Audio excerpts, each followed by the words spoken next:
নমস্কার। বাংলা সেরা গল্পে সবাইকে জানাই স্বাগত। শুরু করছি আজকের গল্প। আজ পড়ে শোনাব শ্রী রানীচন্দের লেখা গল্প পথের বন। তাহলে শুনতে থাকো। গল্পের নাম পথের বন। কলকাতা থেকে বোলপুর আসছিলাম।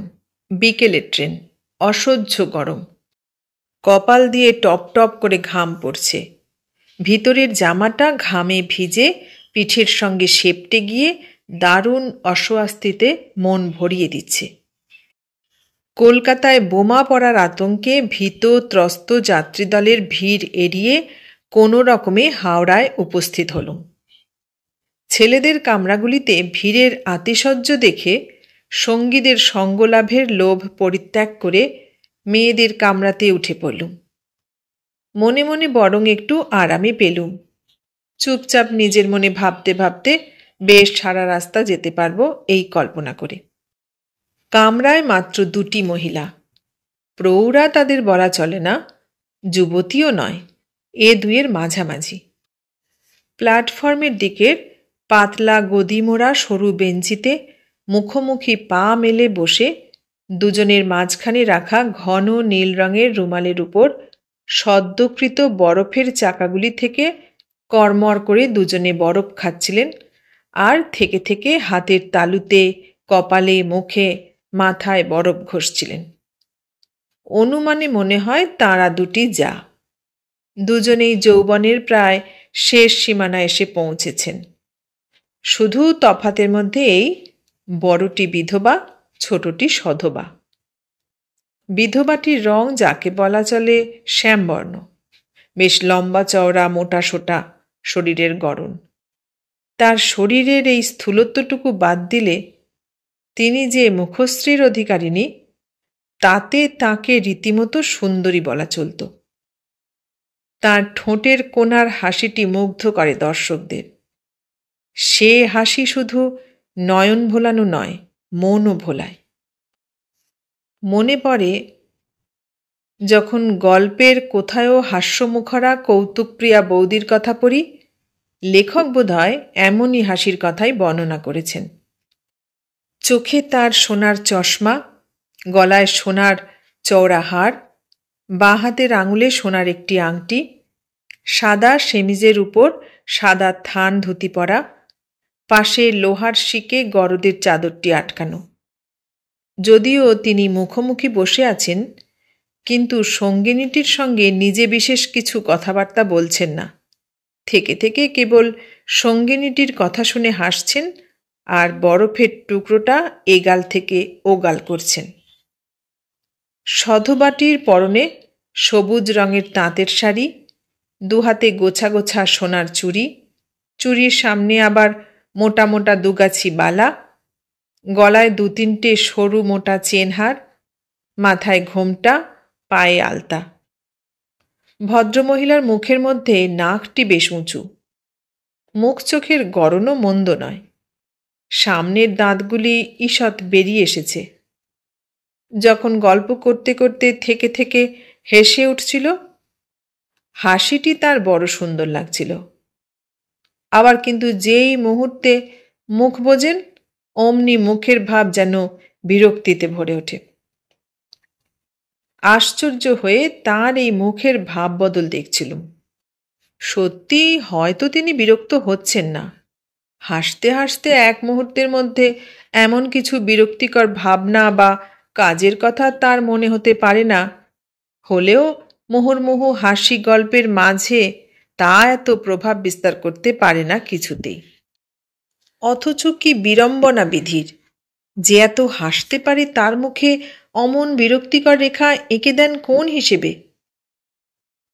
ট্রেন ছাড়তে আর কত দেরি! যে গরম এক মুহূর্তকে যেন এক প্রহর বলে মনে হচ্ছে। এপাশের বেঞ্চিটাতে নিজে একটু নড়ে চড়ে বসলুম। মণিপুরি খেসটা খুলে বেঞ্চিতে ছড়িয়ে না পেতে বালিশের সঙ্গে জড়িয়ে পিঠের কাছে রাখলুম। ঠেস দিয়ে আরাম হবে। এই গরমে ঘুমের আশায় শোবার জায়গা অধিকার করে রাখা বৃথা। অথচ এমনই মন, গাড়িতে যত ভিড় থাকে ততই যেন ঘুমে চোখ বুজে আসে। পা মুড়ে বসতে পা টনটন করে।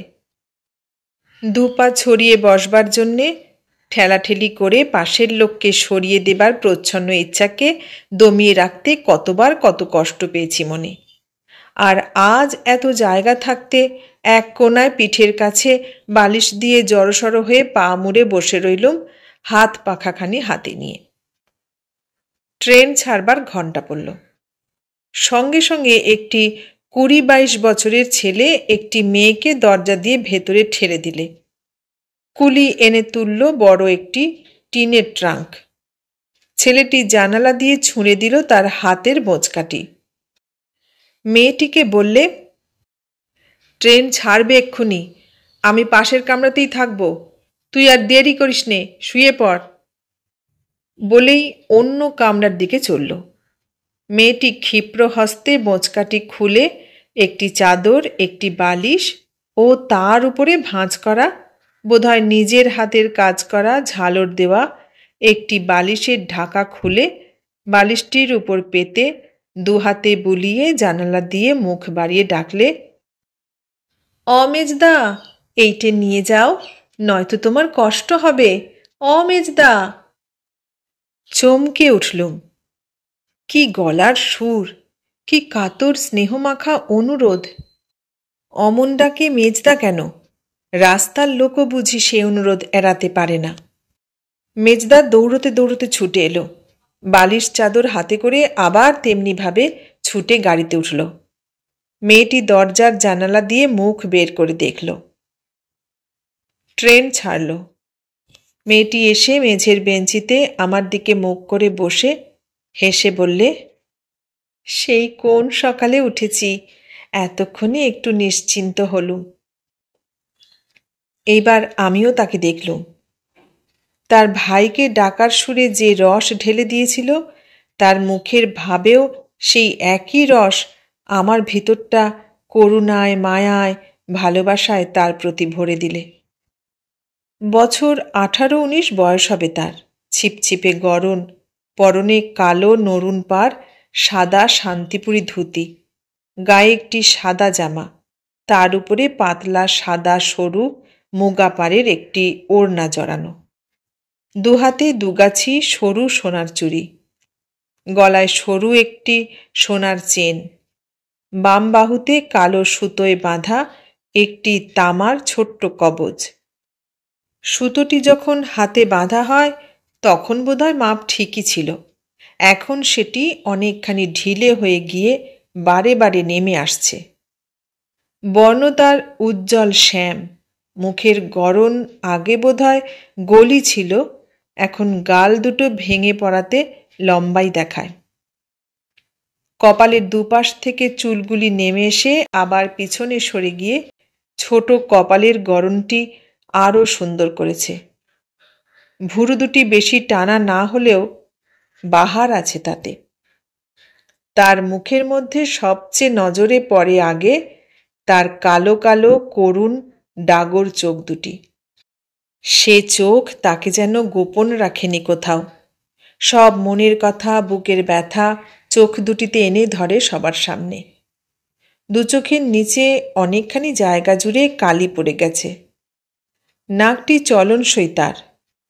ঠোঁট দুটি বেশি মোটাও নয়, সরুও নয়, কিন্তু তাতে বিশেষত্ব এই যে, যেটা আমার বড় ভালো লেগেছিল, যে জন্য তার মুখের দিকে সারাক্ষণ তাকিয়েছিলুম, তার উপরের ঠোঁটের এমন গড়ন যে সে গড়নে ঠোঁটের দুপাশে বড় করুণ ব্যথা ভরা ভাব ফুটে রয়েছে। কোনো রকমে দেহে জড়ানো ধুতিখানার ভারও যেন টানতে পারছে না, এমনই অবসাদ এসে গেছে তার মনে। চোখে, মুখে, দেহে, চলনে বলনে, ভাষায়, ভঙ্গিতে এই করুণ মূর্তি কি এক বেদনায় আমার মন প্রাণ ব্যথিয়ে দিল। স্তব্ধ হয়ে বসে বসে তাকে দেখতে লাগলুম। মেয়েটি ধীরে ধীরে উঠল। উঠে শিথিল হস্তে ওড়নাটি খুলে বেঞ্চির একপাশে রাখল। মোচকা থেকে গামছায় জড়ানো ভিজে সাদা পেটিকোটটা বের করে খুলে ঝেড়ে আমার মাথার উপর বাঁকে মুখের সামনে মেলে টাঙিয়ে দিলে। মুখের সামনে এরকমভাবে কোনো কিছু ঝুলছে তা কোনো দিন শোয়েছি কিনা জানি নে। আর ভিজে ভিজে পেটিকোটটি হাওয়ায় পতপত করে উঠে এক একবার আমার নাকে মুখে লাগছে, কিন্তু কিছু বলতে পারলুম না। বরং ছোট শিশুর ছোট হাতের ছোট ছোট চাপড় মা নিজের গালে যেভাবে আদরের সঙ্গে অনুভব করে, তেমনি আমি যেন পরম আদরের সঙ্গে মেয়েটির এই সরল উৎপাত সইতে লাগলুম। মনের মধ্যে এক স্নেহস্নিগ্ধ ভাব মেয়েটির প্রতি অনুভব করতে লাগলুম। মেয়েটি পিছন ফিরে মেঝের বেঞ্চিতে একটি আধময়লা বিছানার চাদর পাট করে পাতল। বালিশের উপর আরেকটি নীল লাল সবুজ রঙের রেশমি সুতোয় পদ্মপাতা জল আঁকা পরিষ্কার বালিশ ঢাকা টেনে টেনে সমান করে রাখল। যেখানে শোবে বলে বালিশটি রাখলে দেখি সে জায়গাটিতে আমারই পাশের জানালা দিয়ে পশ্চিমে রোদ এসে পড়েছে। তাড়াতাড়ি জানালার খড়খড়ি নামিয়ে দিলুম। হাওয়া বন্ধ হলে আমার গরম লাগতে পারে সে কথা মনে হলেও তাকে প্রশ্রয় দিতে পারলুম না। আজ যে এইটুকু গ্রামের মেয়ের একটুখানি সুখ সুবিধের জন্য মুহূর্তের তরেও নিজেকে ভুলতে পারছি, এ কথা মনে হতে প্রাণ ভরে উঠল গভীর তৃপ্তিতে। মনে হলো যেন প্রাণের ভিতরে কোনো সম্পদের সন্ধান পেলুম আজ, যা কেবল নিজেরই ভাবনা চিন্তায় আড়াল করে রেখেছি এতকাল। এতক্ষণে মেয়েটি শোবার জায়গাটি পরিপাটি করে পেতে বেঞ্চির এক পাশে বসে মাথার কাপড় সরিয়ে দিয়ে এলো করে বাঁধা চুলের গোছা খুলে দিলে। কোঁকড়া কোঁকড়া এক রাশ কালো চুল পিঠ ছাপিয়ে বেঞ্চির উপর লুটোপুটি খেতে লাগল। সঙ্গে সঙ্গে নাকে এলো ভিজে চুলের ভাবসা গন্ধ। মেয়েটি দুহাতে চুলগুলি নাড়া দিতে দিতে আমার দিকে তাকিয়ে বললে, কতদিন বাদে আজ চান করেছি, এতক্ষণে খুলবার ফুরসত পাইনি। বলে চুলগুলি দুভাগ করে চুলের ভিতর আঙুল দিয়ে নখ আঁচড়া দিতে লাগল। ওপাশের বেঞ্চিতে তখনও তেমনিভাবেই বরফ খাওয়া চলছে। শেষ বরফের চাকাটি নীল রুমালে জড়িয়ে সধবাটি কামরার কাঠের মেঝেতে 2-3 আছাড় দিয়ে গুঁড়ো গুঁড়ো করে দুজনের টুকরোগুলিকে ভাগাভাগি করে নিলেন। বড়টি গম্ভীরভাবে সেগুলোকে মুখে পুরলেন। ছোটটি গুঁড়ো বরফগুলি হাতে ঘষে দুহাতে কপালে মুখে বুলিয়ে হাত মুখ ঠান্ডা করলেন। বড় টুকরোটি একবার মাথার তালুতে চুলের গোড়ায় গোড়ায় ঘষে দুবার দু কানের পিঠে বুলিয়ে টুকরোটি মুখে পুরে নীল রুমালটি কোমরে গুঁজলেন। শাড়িটা টানাটুনি দিয়ে ভালো করে পরে মাথায় কাপড় দিয়ে সভ্যভব্য হলেন। বড়টিও উঠে গায়ের চাদরটি ভালো করে গায়ে জড়িয়ে নিলেন। গাড়ি একটা স্টেশনে থামল। তারা নামবার জন্য এ পাশে দরজার কাছে এলেন।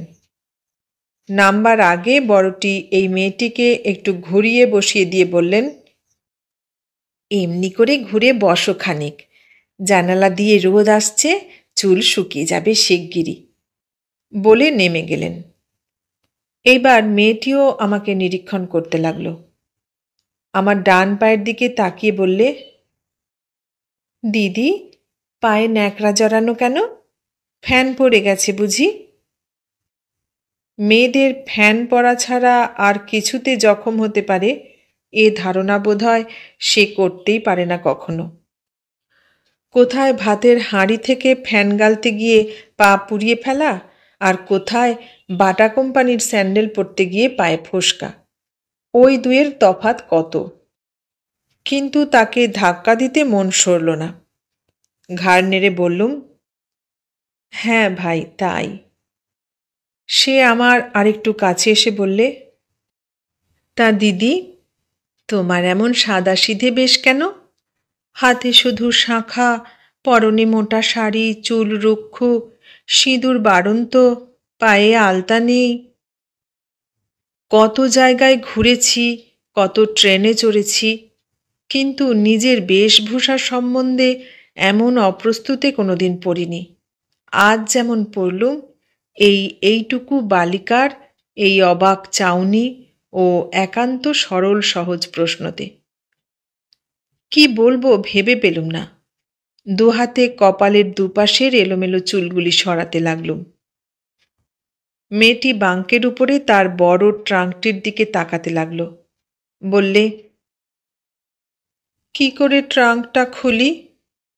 অত উঁচুতে দাঁড়িয়ে দাঁড়িয়ে খুলতে গেলে যে মাথা ঘুরে পড়ে যাব।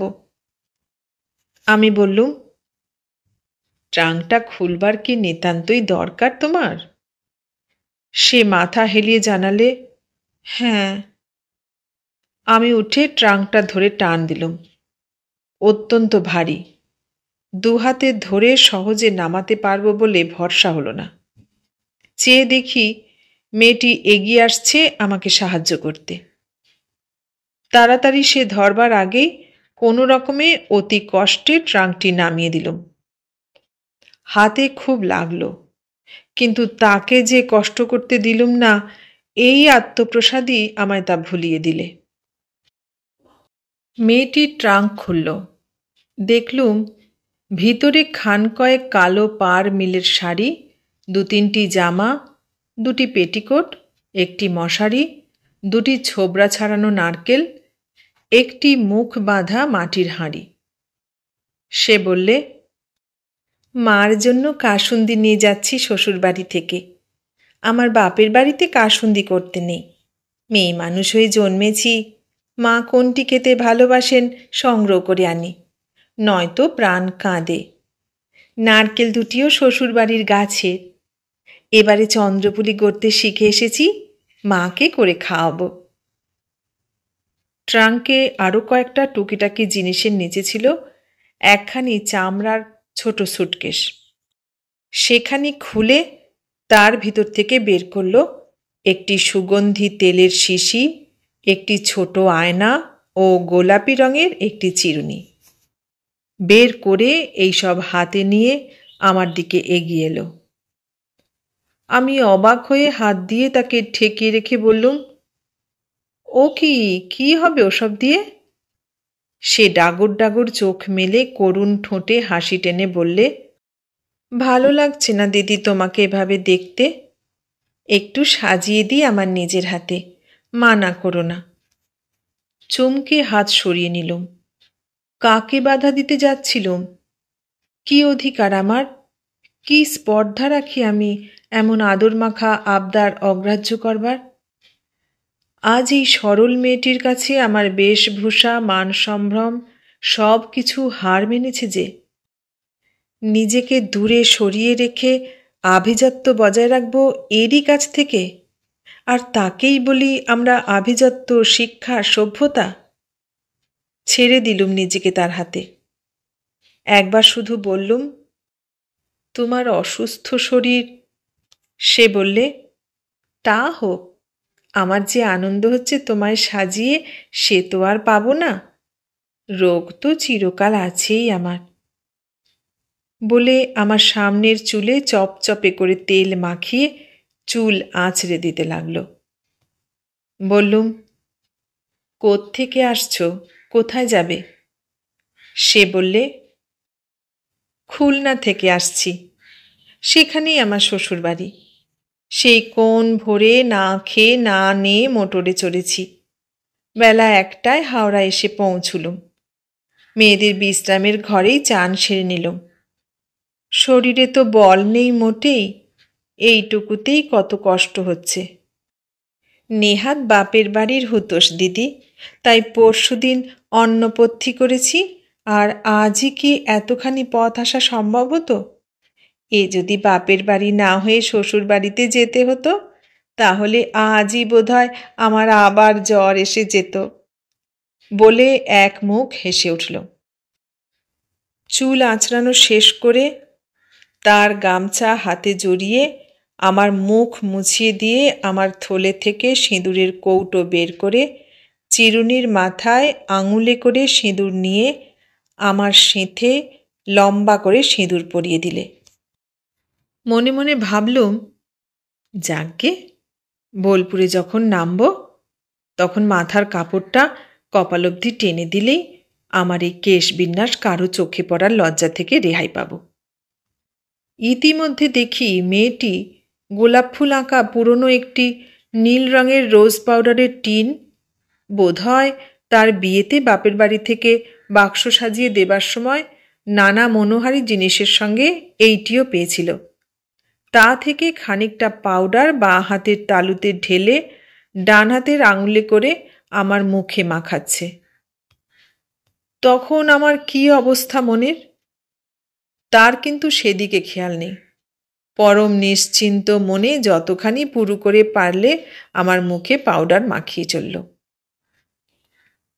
পাউডার মাখানো শেষ হলে আমার মুখখানা এপাশ ওপাশ করে ঘুরিয়ে দেখে নিয়ে বললে, দেখো তো দেখি কেমন সুন্দর দেখাচ্ছে এখন, বলে খুব বিজ্ঞের মতো আমার মুখশ্রী দেখতে দেখতে নিজের কৃতিত্বের গৌরবে উদ্ভাসিত হয়ে উঠল ও তার কাজের প্রমাণস্বরূপ আমার মুখের সামনে আয়নাটি ধরল।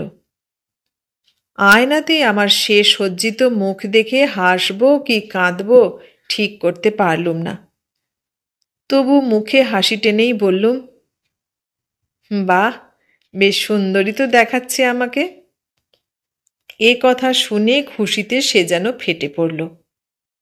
চিরুনিখানা হাতে নিয়ে বললুম, এসো এবারে তোমার চুল আঁচড়ে দিই।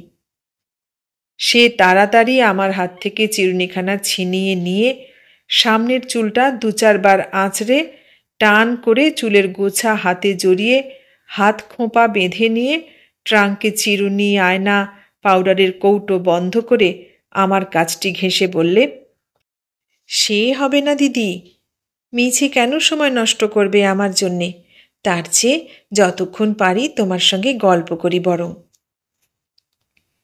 কি ছিল যে মেয়েটির মধ্যে যা আমাকে একেবারে অভিভূত করে ফেলেছে? তাকে আরও কাছে টেনে বললুম, আচ্ছা তাই বলো, গল্পই শুনি আজ তোমার কাছে। ব্ল্যাকআউটের জন্য ট্রেনে বাতি নেই, বাইরে সন্ধে হয়ে গেছে খানিক আগে। অন্ধকারে আবছা আলোতে জানালার পাশে অতি স্নেহ ভরে তাকে কোলের কাছে নিয়ে বসে আছি। সে বললে, 13 বছর পেরিয়েছি, এমনি সময়ে বিয়ে হলো আমার। এমন অবস্থা হবার আগে কলকাতায় থাকতুম, মাসে এই রাস্তা দিয়ে 2 বার যাতায়াত করতুম, মা বাবাকে দেখে আসতুম। তখন সেখানে থাকতে ভালোও লাগতো, কিন্তু এখন আর ভালো লাগে না। 1 দিন 2 দিন, ব্যাস। 3 দিনের দিনই কেমন লজ্জা লজ্জা করতে থাকে। এ মুখ আর কাউকে দেখাতে ইচ্ছে করে না। আবার শ্বশুরবাড়ি চলে আসি, সেখানেও কিছুদিন পর মন ছটপট করে। কি করি, কোথায় যাই মন হয়। তার উপর শরীরও ভেঙে পড়েছে। বললুম, কি অসুখ তোমার? সে বললে, অসুখ কি দিদি একটা? ম্যালেরিয়ায় ধরেছে, মাঝে মাঝে নিঃশ্বাস নিতে কষ্ট হয়, বুক ব্যথা করে। ব্যাধি ব্যাধি দিদি, চারিদিকেই আমার ব্যাধি। গায়ে তার হাত বুলিয়ে দিতে লাগলুম। সত্যি তো ব্যাধি, ব্যাধি যে ওর দেহে মনে সব জায়গায়। এইটুকু প্রাণ, এইটুকু দেহ, এরই মধ্যে ব্যাধিতে ছেয়ে গেছে। এমনই হয়তো আজ আমাদের প্রতি ঘরে ঘরেই। কে কার খবর রাখে, কেই বা তাদের এ থেকে বাঁচিয়ে উদ্ধার করে। থুতনি ধরে তার দিকে আমার মুখ ফিরিয়ে নিলে, ডাকলে, দিদি। বললুম, কি বোন বলো? সে বললে, কর্ম মহা জিনিস জীবনে, না দিদি? এই তো আমিই বুঝি আমার জীবনে। এই শরীর নিয়ে কাজ করতে পারিনে। অবশ্যই শাশুড়ি আমার দেবী, আমার হয়ে সব কাজ করে দেন। গিন্নিবান্নি মানুষ, তার নিজেরই কত কাজ থাকে, তার উপরে আমার যা করণীয় কাজগুলি তাও সব তিনিই করেন, পাছে অন্য কেউ কিছু বলে। 5 জনের সংসার তো, 5 জনে 5 কথাই বলবে, তাই শাশুড়ি আমায় খুব রেখে ঢেকে চলেন। তবু যখন খেতে বসি, খাবার মুখে তুলি, তখন ভিতর থেকে কেমন লজ্জা করতে থাকে। কাজ করলুম না কিছুই, ভাতের গ্রাস মুখে তুলি কি করে? তাই যাচ্ছি বাপের বাড়িতে, এবারে বেশ কিছুদিন থেকে শরীর সারিয়ে তবে ফিরব সেখানে। শাশুড়িরও বেশি কষ্ট হবে, তিনি আমাকে বড় ভালোবাসেন, আপন গর্ভধারিণীর চেয়েও বেশি। তিনি সত্যিই দেবী। বলে দুহাত এক করে কপালে ঠেকালে। তারপর কি কথা মনে পড়তে ফিক করে হেসে বললে, তবে কিনা জানো দিদি, তা দোষ করলে তো বলবেনই সেটা, বকুনিও একটু দেবেন বইকি, নইলে আমার দোষ শোধরাবে কি করে? আমার ভালোর জন্যই তো বলেন। আমি আবার থেকে থেকে দোষও করে ফেলি কি না? কি ধরনের দোষ দিদি জানো? এই ধরো না, সেদিন পুকুরে নাইলুম, পুকুরে নাইলেই আমার আবার জ্বর হয়, তা এমন যন্ত্রণা হয় এক এক সময়, রোগে ভুগি, দিনের পর দিন চান করতে পাইনে, দেহের জ্বালা মনের জ্বালা, জ্বলে যায় সব। দেখ না দেখ, কেউ যখন কোথাও না থাকে, চুপি চুপি পুকুরে গিয়ে পা ডুবিয়ে বসি, বেশ ঠান্ডা লাগে, আর একটু নেমে যাই লোভ হয়, আর একটু নামি জলে, আর একটু, আর একটু, এই করে করে গলা জলে নেমে যাই। তারপর হয় কি, আর একটু নামলেই আবার ডুবে যাব তো, তাই পা দুটো আলগা করে দিই, ভেসে উঠি। ভেসে উঠতেই এদিকে আবার নতুন সাঁতার কাটতে শিখেছি, লোভ সামলাতে পারিনে, আস্তে আস্তে একটু হাত পা দুটো নাড়ি, খানিকটা এগিয়ে যাই, তাহলে সাঁতার কাটা হলো তো একটু। তা না হয় কাটলুম, কিন্তু মুশকিল হয় ওইখানে, ঠিক সেই দিন রাত্রেই আমার জ্বর আসে। তাই শাশুড়ি আমাকে পুকুরে নামতে দেখলেই বকুনি দেন খুব। সেদিন হয়েছে কি, আমার বড় ননদের ঘরের মেজ ভাগ্নেটি অশ্বত্থ নারায়ণ করে, মাথার উপর 5টি অশ্বত্থ পাতা রেখে প্রত্যেকটির নামে 5টি করে ডুব দেয়। গোটা মাসটা রোজই তাকে অশ্বত্থ নারায়ণ করতে হয়। সে এখন করেছে কি, 4-5 দিন অশ্বত্থ নারায়ণ ফেলে রেখে গিয়েছে। সেদিন সে 4-5 দিনের অশ্বত্থ নারায়ণ করেছে, অনেকবার তো ডুব দিতে হয়েছে তাকে, ঘাটের কাছের জলটা ঘোলা হয়ে গেছে।